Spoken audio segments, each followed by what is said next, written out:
Hello, listeners. Welcome to another episode of Romance Unraveled. This is one of your co hosts, Jacob Bozen. And I'm Jordan, back again for another week.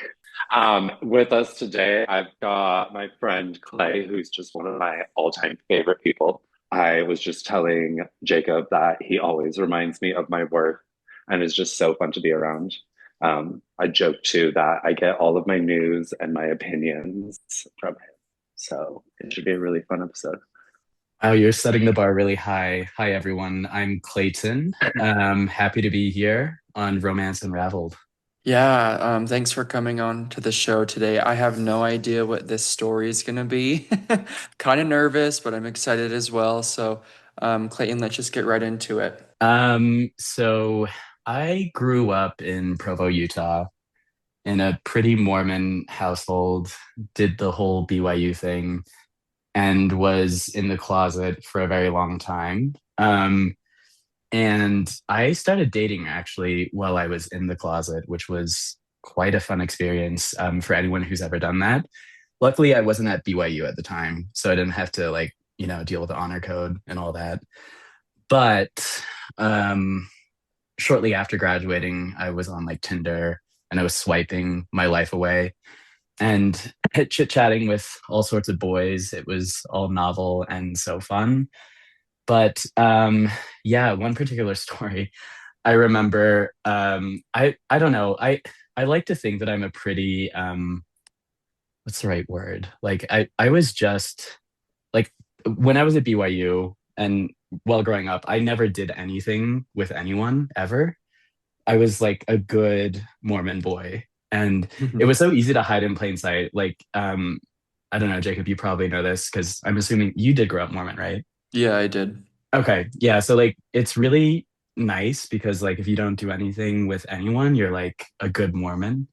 And so I could hide in plain sight as a closet case. But anyway, so like I was going into the dating world here in Utah with having absolutely no experience and knowing absolutely nothing about sex. Because I went through Utah education system and there's absolutely no talk about sex, let alone, gay sex. So, yeah, there was all of this happening. And, I'm swiping on Tinder and starting to go on dates with boys. And I meet this cute boy and he wanted to meet up. And how And old were so, you at the time? let's see, I must have been 24, 25. Okay. So, yeah, at this time I was still like, my family knew I was gay and they knew I was dating, but like no one else did. That's So it was, crazy. Like I yeah. could not even imagine. So I guess you could say I came out. I was kind of more outed, which was fine when I was 16. And then Oof. I kind of, dove into it right and then and there. So it's crazy to me to hear that started this whole process at like 24, 25. I know, and it's as awkward as it sounds, Jacob. Like I did not have the proper adolescence, so I was Not, figuring everything out as none of I, us did. none of us did, but like, so there was a lot that I didn't know. I also like didn't grow up watching porn, so I like knew nothing about sex. Anyway, so start chit chatting with a whole bunch of boys on Tinder. It was like so liberating to finally be able to like date people who I was interested in.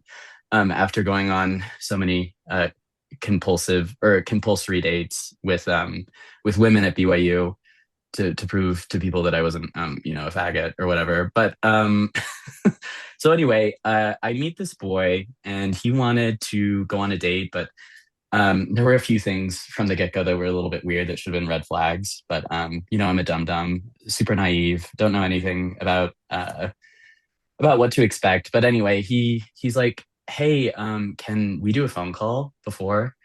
And I was like, "Sure, yeah." And then on the phone call, he's like, "Oh, good, you don't sound gay." And I was like, "Wait, what?"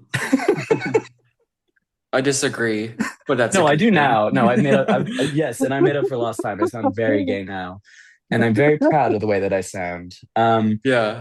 But anyway, he was like, "Oh, that's Voice of an good." angel. Yeah. So anyway, I was like, that should be a red flag, right? And I was like, no, but he's cute and I was horny, whatever. So I was like, okay. And then we decide to meet up at um what is it, the Crater at Midway. Oh, He very wanted, fun. I've never been there, yeah, but I wanted to go.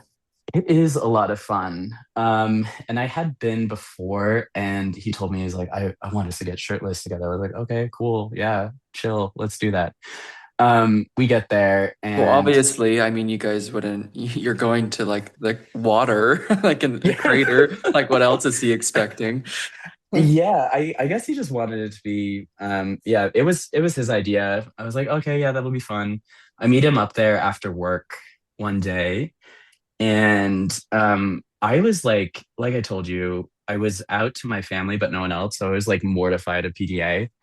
And especially in a place like Midway, which, has very rural Utah vibe. So anyway, he's like, when I first get there, he wants to start making out and like touch me. I was like, no, I don't want to do that. I was very awkward and very weird. And I was like trying to make him feel like, hey, it's not you, it's me sort of situation, which it totally was. Like he was cute. And I was, Did he know your like background? So like, did he know that you weren't officially out yet? I don't remember if I told him or not. I Okay. think I was like embarrassed that I if I'm being He honest, like sounds like looking he back, was like experienced. yeah, no, he knew what he wanted. To know what you want must be a blessing. I don't Mhm. know. I still don't know what I want. Um yeah, so I get there and he's like his hands are all over me already. I was like, okay, so I don't feel comfortable with this.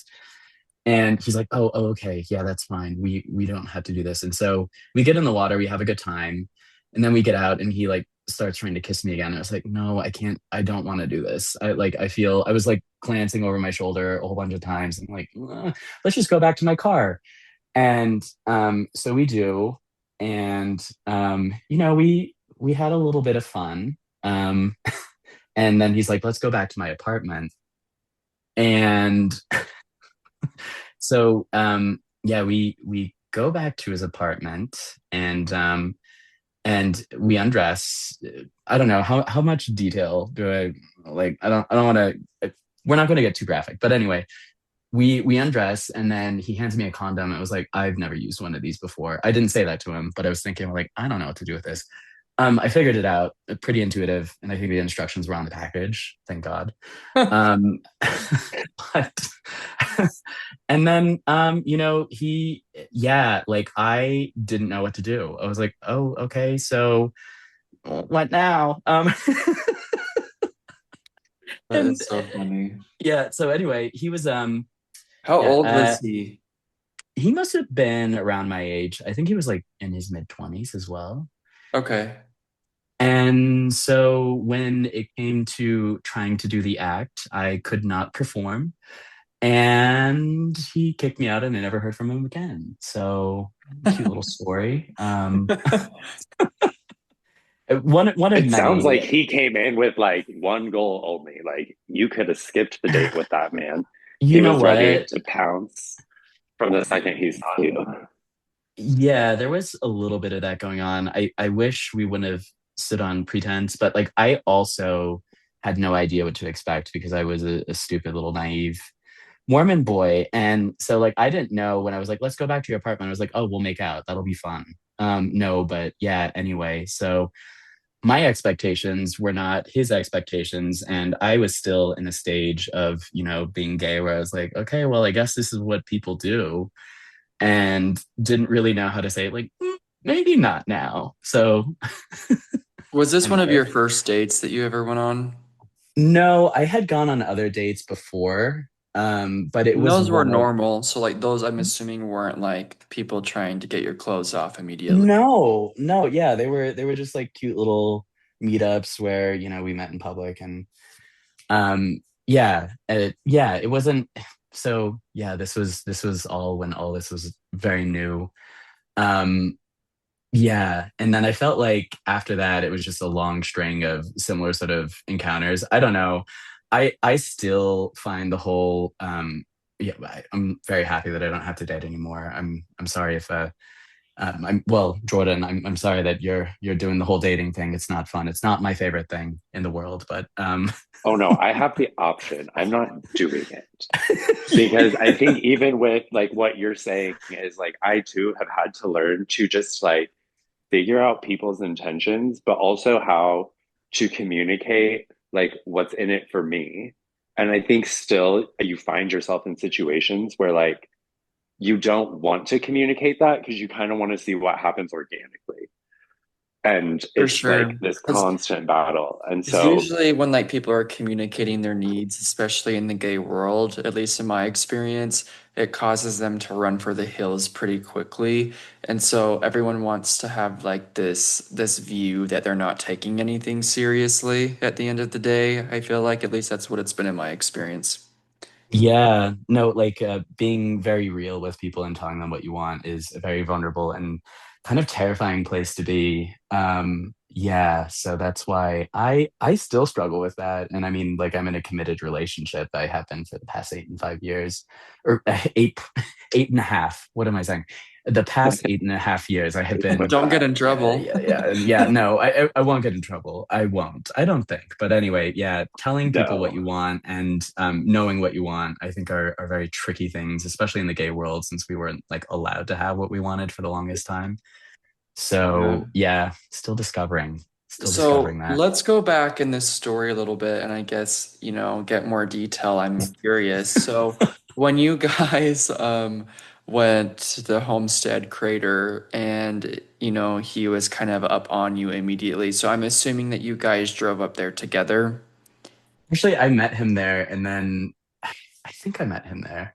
and Yeah, then he's like, let's go get in your car after. Okay, so before that, yeah, and then we both um, drove down. He gave me the address to his apartment. Yeah. okay.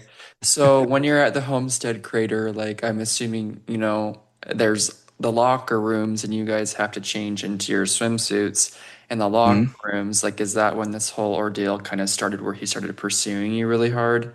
It was on our way. There's like this little hallway that you walk down to go to the crater, and there were like families there, which is fine. Like kids should see gay people, but like this was not normal PDA. It was like, I mean,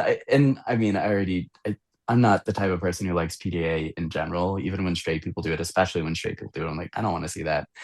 But it was like a lot, and especially a lot for me, who was like terrified that anyone would see me, since I hadn't come out to the world yet. Mhm. So yeah, and it was in that hallway.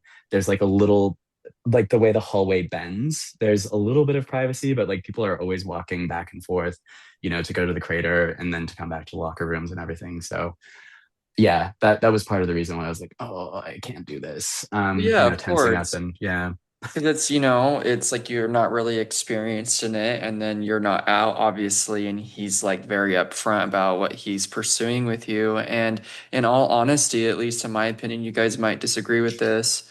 If like a kid came around the corner or like anybody came around the corner and saw you guys doing something, it makes gay people look bad, in my opinion because a lot of people already have this negative perception and to do like those sorts of things like so upfront where for 100% sure that in the split second someone could come around the corner. Does that make sense? Yeah, the only type of grooming I want our people to be known for is our hair.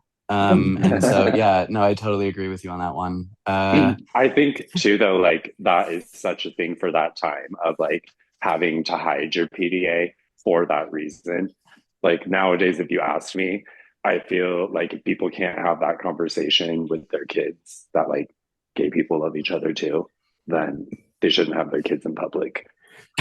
Well, for sure. I guess explain a little bit more. I'm imagining this. I mean, we didn't get into a lot of detail, of course, but I'm imagining it's more than kisses and hugs at this point. Mhm. And Yeah, it was so, a little more than that, a little more touchy-feely, not to get into too many details because we want the family to be able to listen to this.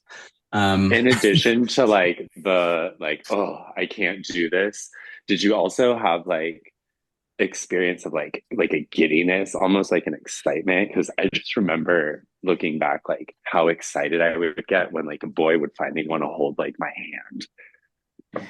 Yeah, I don't know if it was giddy or if it was sheer terror. I think it was probably just like a mix of the two. I'm a very anxious person, so like it's really hard to tell what kind of excitement it was. Was I excited sexually or was I excited because I was like terrified of getting caught? Um, yeah, I don't know. It's hard to say. Either way, I was not feeling it in that moment.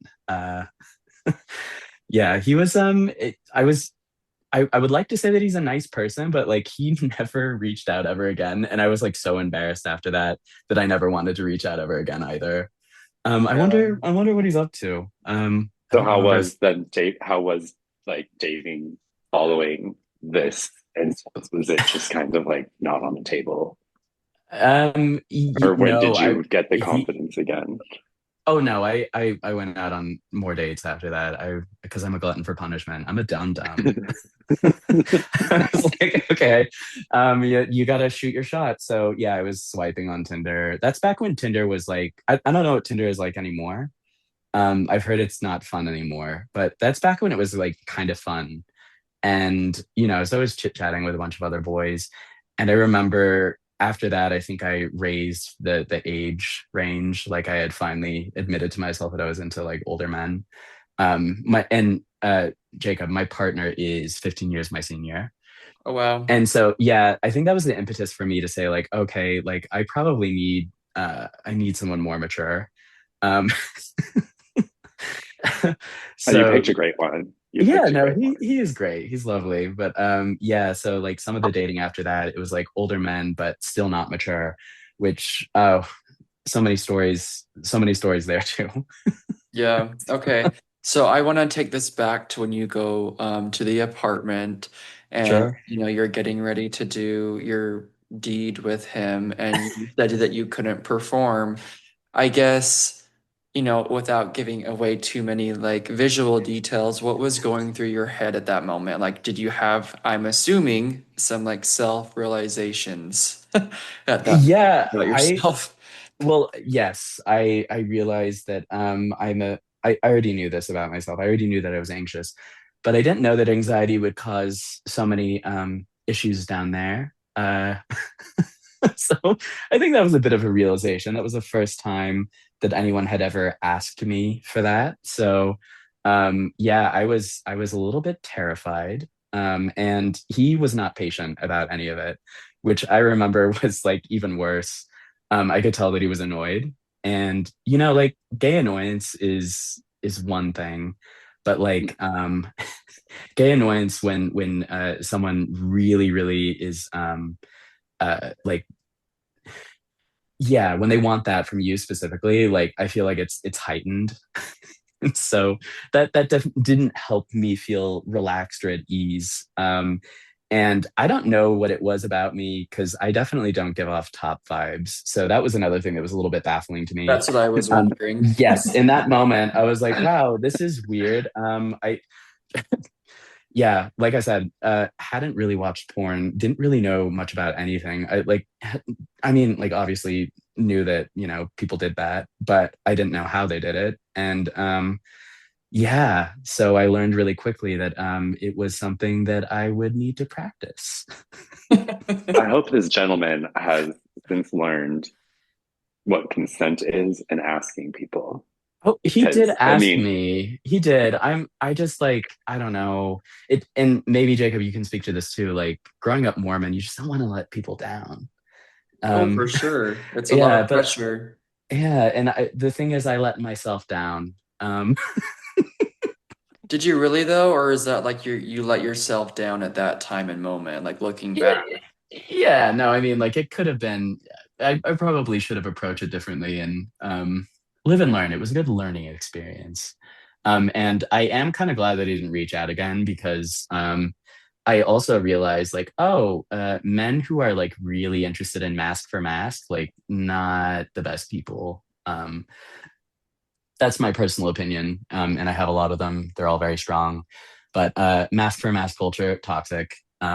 probably not the best person to learn how to top with. That is so funny. So Yeah. I guess so I'm curious to hear more about when he was getting frustrated that it wasn't happening and he kicked you out because I have a similar experience to this, not because I wasn't able to perform, you guess you could say, but I literally got like a really bad cramp in my leg. Like it was the worst I've ever in my life. And it will be a story that I'll tell on this show one day. But he literally pouted, flipped out, and like kicked me out It is because so I wild to couldn't, me. because I was not, I guess, I'm a top, so I wasn't giving him what he wanted. And yeah, he kicked me out and like pouted like a little kid. So I'm curious about what that entire interaction was and what he said to you specifically, if you remember. I don't remember what he said. It was more like he got up and he was like frustrated. He's like, you can put on your clothes. I was like, oh, okay. And then I remember him kind of like walking me toward the door and like not physically shoving me out, but it was definitely like it was a gentle prod to get out of the door or to get out the door. And yeah, that was interesting. And I mean, I kind of understand why he might have felt the way he did. He probably was like blaming himself.